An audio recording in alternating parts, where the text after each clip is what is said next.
Nashik road येथील छत्रपती शिवाजी महाराज पुतळ्यासमोर सोमवारी सकाळी झालेल्या किरकोळ वादाचे रूपांतर हिंसक हल्ल्यात झाले। या घटनेत 45 वर्षीय व्यक्तीच्या गळ्यावर धारदार मोठ्या हत्याराने वार करण्यात आले। पोलिसांच्या तत्परतेमुळे जखमीला वेळेत उपचार मिळाल्याने त्याचा जीव वाचला।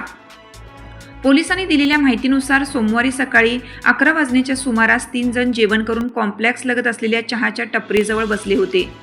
बोलता बोलता त्यांच्यात वाद झाले। वाद विकोपाला गेल्यानंतर दोघांनी गोकुळ सुखदेव लोंढे वय 45 राहणार मसरूल यांच्या गळ्यावर मागून धारदार हत्याराने जोरदार वार केला आणि घटनास्थळावरून पसार झाले। हल्ल्यानंतर गोकुळ लोंढे हे गंभीर जखमी अवस्थेत रक्ताच्या थारोळ्यात जवळपास 2 तास पडून होते। मात्र घटनास्थळी उपस्थित असलेल्या नागरिकांपैकी कोणीही त्यांना रुग्णालयात दाखल करण्यासाठी पुढाकार घेतला नाही। घटनेची माहिती मिळताच पोलीस कर्मचारी विशाल पाटील यांनी अरुण गाडेकर तातडीने घटनास्थळी पोहोचले। जखमी व्यक्तीची प्रकृती गंभीर असल्याचे लक्षात येताच त्यांनी परिसरातील रिक्षा चालकाकडे मदतीची विनंती केली।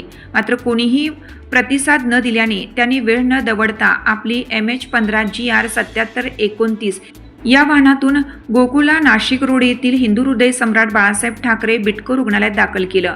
डॉक्टरांनी तातडीने उपचार करून जखमेवर टाके घातले। वेळेत वैद्यकीय मदत मिळाल्यामुळे गोकुळ लोंढे यांचा जीव वाचल्याचे डॉक्टरांनी सांगितले। दरम्यान हल्ला करून पसार झालेल्या दोन्ही संशयितांचा नाशिक रोड पोलीस शोध घेत असून हल्ल्यामागील नेमके कारण काय याचा तपास सुरू आहे। वरिष्ठ पोलीस निरीक्षक जितेंद्र सपकाळे यांच्या मार्गदर्शनाखाली पुढील तपास सुरू आहे। सत्यवार्ता मराठी न्यूज नाशिक।